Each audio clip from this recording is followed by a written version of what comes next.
Olá, queridos, como é que vocês estão? Nós estamos bem. E cá estamos com um vídeo novinho em folha para matar a saudade e para falar sobre vida, falar sobre isso que nos move. O sangue que corre nas nossas veias, sangue de homem, sangue de mulher, sangue de ajuda. A história que traremos hoje é uma das histórias mais bonitas, com certeza, que você ou já ouviu ou irá ouvir. Hoje não falaremos sobre crimes, não falaremos sobre morte, falaremos sobre altruísmo, desprendimento, humanidade e amparo. Está inscrito no canal Dois Passos de Fé?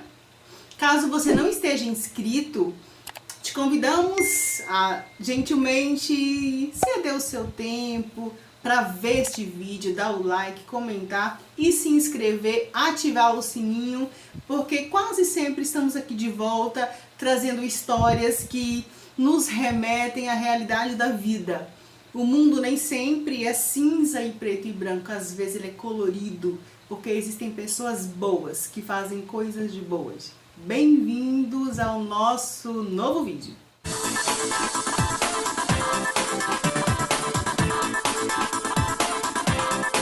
Queridos e queridas, a história que traremos hoje é uma história que mistura generosidade, auxílio, benfeitoria, ingredientes necessários e urgentes na humanidade. E ela aconteceu. O ano era 1978, mês de dezembro. 2 aviões de pequeno porte, no modelo Cessna, foram vendidos e um dos pilotos responsável, o Jay, ele convidou um amigo também piloto para fazer a entrega daqueles 2 aviões que haviam sido vendidos. Pasmem vocês que os aviões teriam que ser entregues em Sydney, na Austrália, e eles estavam em São Francisco. Era um percurso de mais de 12 mil quilômetros em linha reta para se viajar. Quando se entrega avião, às vezes pode até por mar, mas dessa vez eles teriam que ir voando. Os aviões de pequeno porte tinham o seu sistema de navegação de forma limitada, mas eles, dispostos com a necessidade de receber o pagamento daquela venda, se dispuseram a se aventurarem e entregar aqueles 2 aviões. Iriam de São Francisco, passariam pelo condado de Honolulu, pela ilha de Pago Pago, ali nas imediações de Samoa, e pela ilha de Norfolk, finalizando em Sydney. Era um percurso tenso. Haveria momentos que viajariam de um trecho a outro cerca de 14 horas, mas eles estavam focados.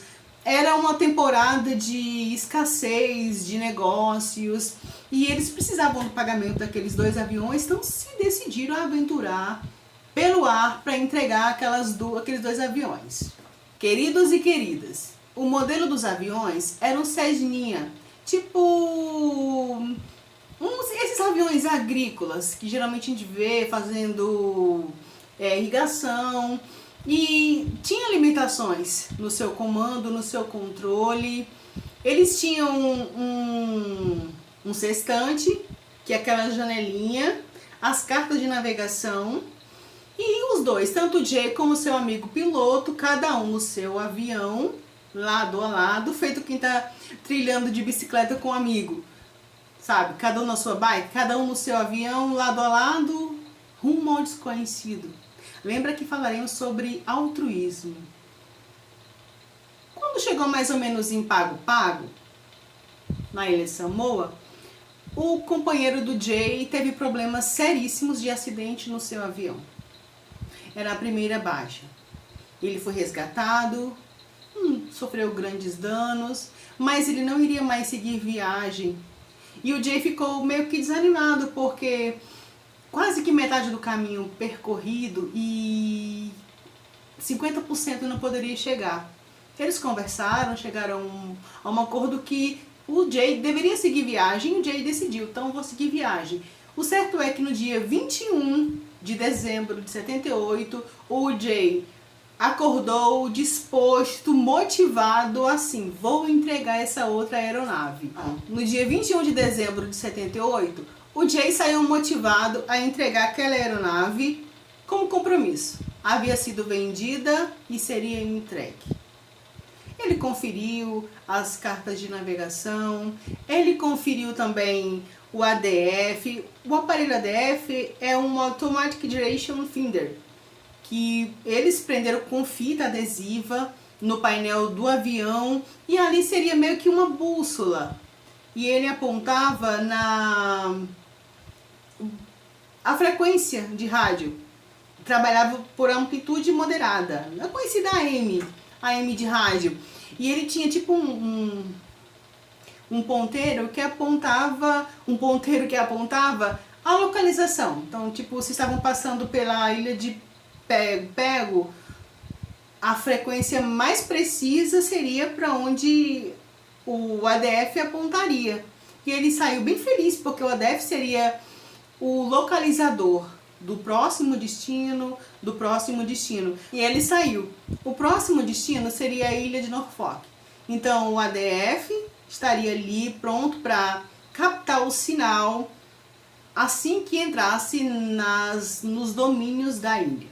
Queridos e queridas, estamos falando em um vídeo, mas imagine 14 horas. Já haviam se passado 14 horas desde que ele decolou, desde que o amigo ficou em Pago, lá na ilha de Samoa.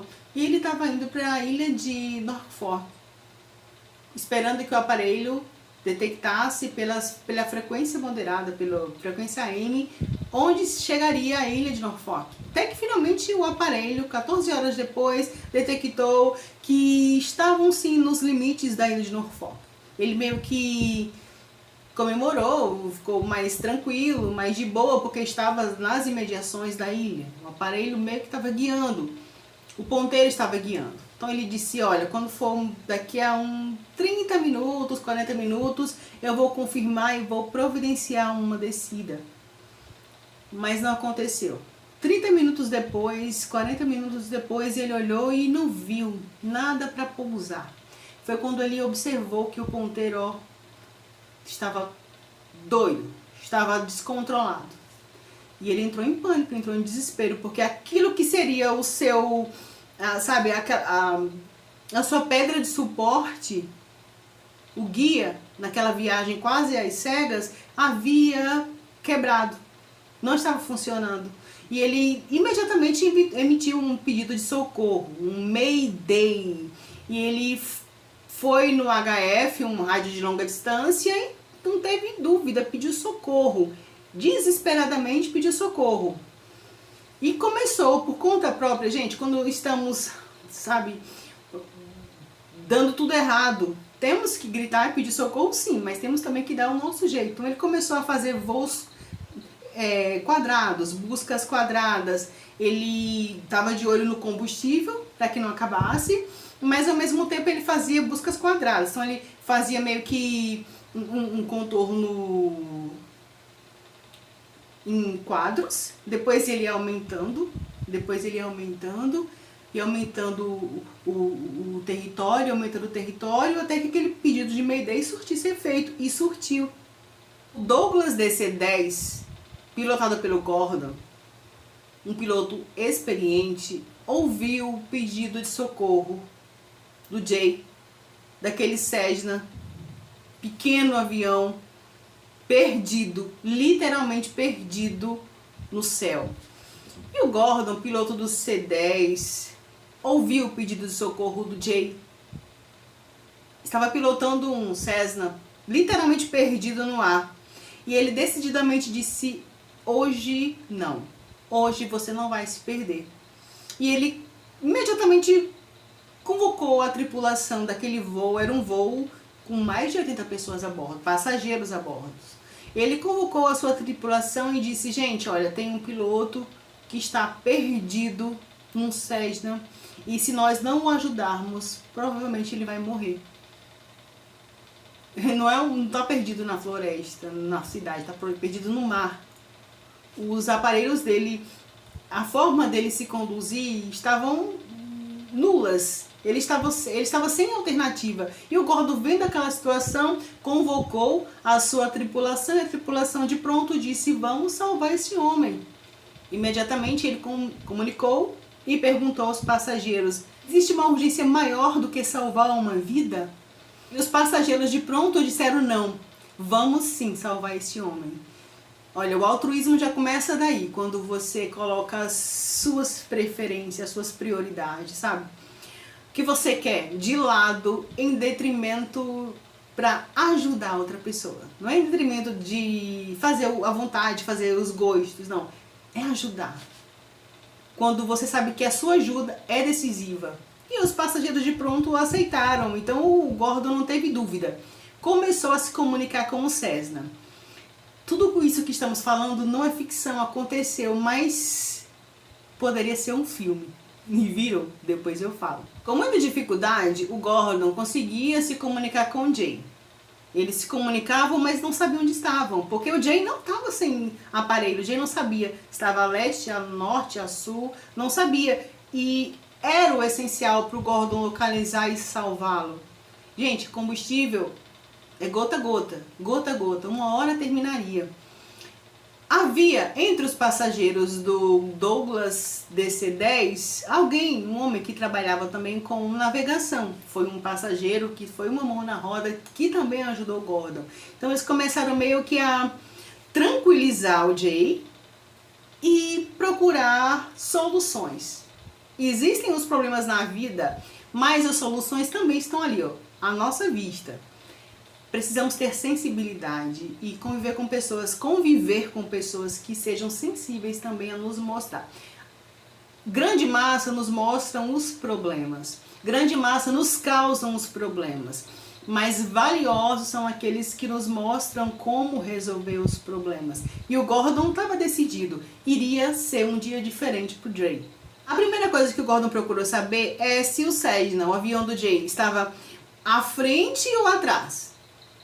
Devemos te procurar para frente ou devemos atrasar para você nos alcançar? Mas não tinha como descobrir. Era impossível porque o Jay não tinha aparelhos próprios para fazer isso. Então, de forma remota, de forma que a imaginação fizesse com que desse certo, começaram a trabalhar. O Gordon disse: ô Jay, aponta o bico do avião para o sol. O grau que der é onde nós vamos começar a nos basear. E o Jay fez como o Gordon e os navegadores que estavam dentro do voo, ajudando, orientou. Ele apontou o bico do Cessna para o sol. E o grau que deu do Jay foi 274. E o Gordon do DC-10 deu 270 ao sul. Tá. Então eles já sabiam mais ou menos a posição do Cessna. Mas a imensidão do céu é infinito e eles estavam se comunicando com uma frequência limitada e não sabiam, principalmente o DC-10, não sabia onde estava o Cessna.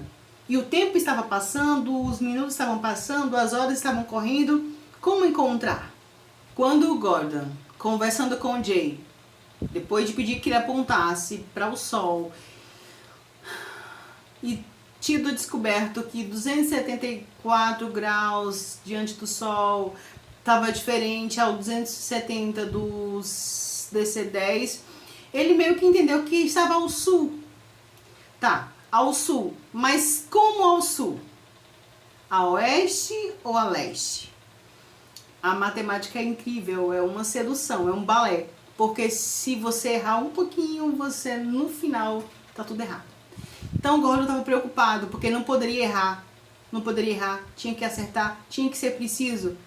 Porque o Cessna era um avião muito pequeno, e a imensidão do céu, as horas passando, chegaria um momento que não poderia mais vê-lo, e poderia ser fatal e definitivo.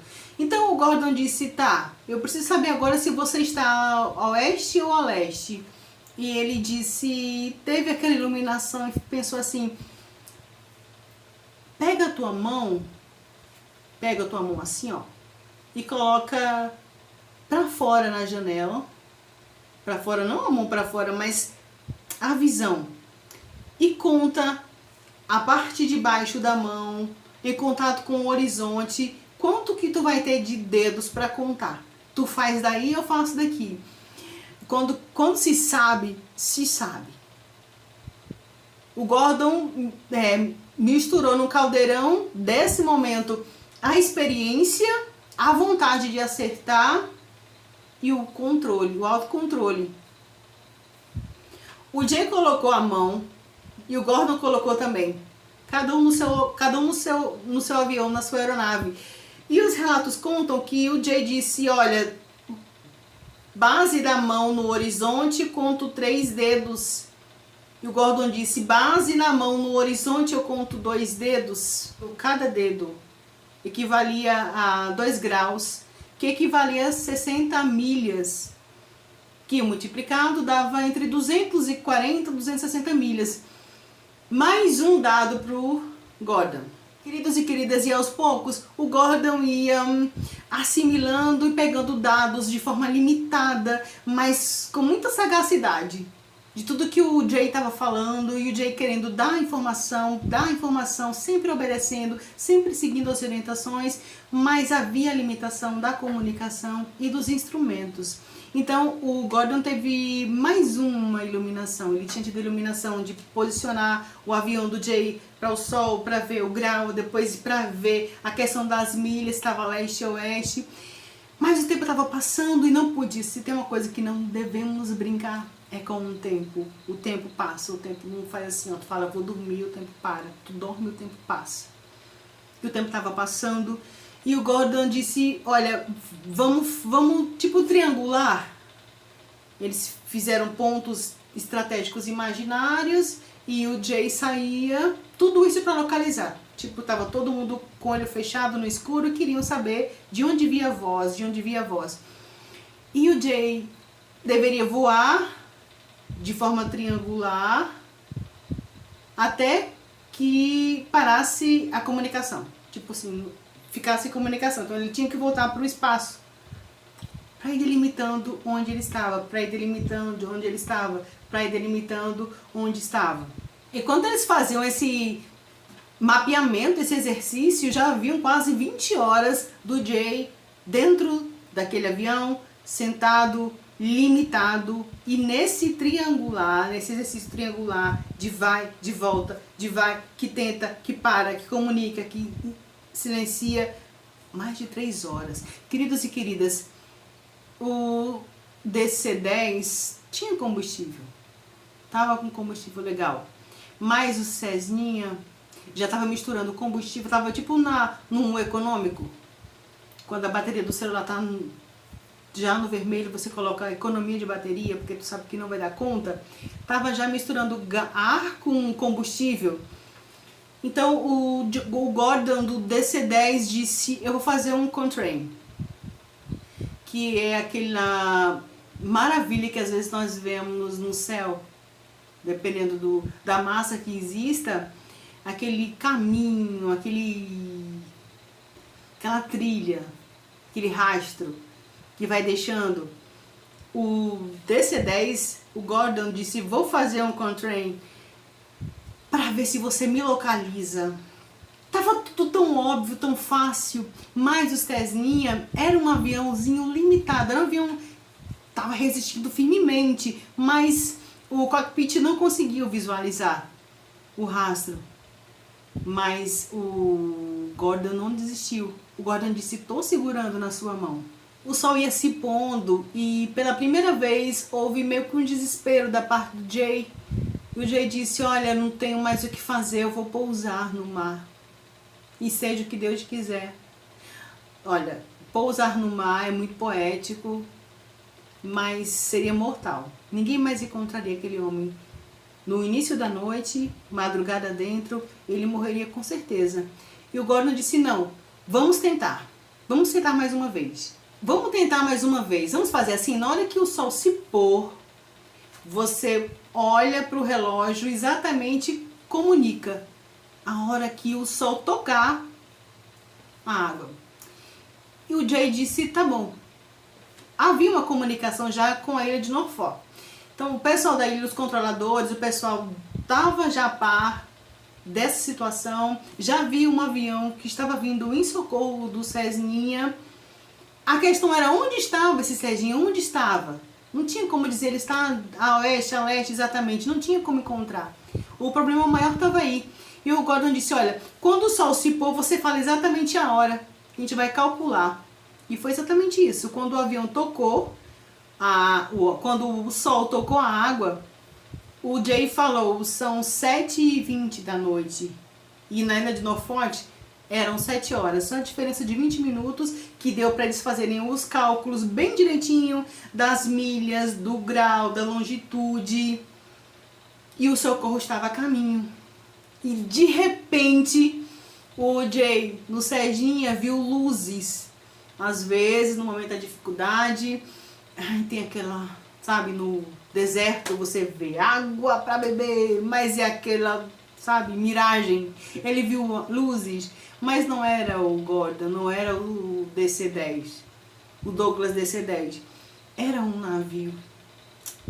E ele disse, poxa vida, tanto que eu pensei, tanto que eu tive esperança de ser a minha salvação, mas às vezes aquilo que parece ser uma ilusão, ali pode ser o começo da boa notícia. Então, a ilha de Norfolk entrou em contato com o navio e disse, olha, o Cessninha está vendo a luz de vocês, manda pra gente a coordenada. Então o navio mandou para a ilha de Norfolk as coordenadas. O pessoal da ilha passou pro Douglas DC-10, o Gordon pegou as coordenadas e finalmente ele disse, se o Cessninha tá próximo do navio e eu tenho as coordenadas do navio, significa o quê? Que eu vou encontrar o Cessninha. E rumou com o avião e encontrou.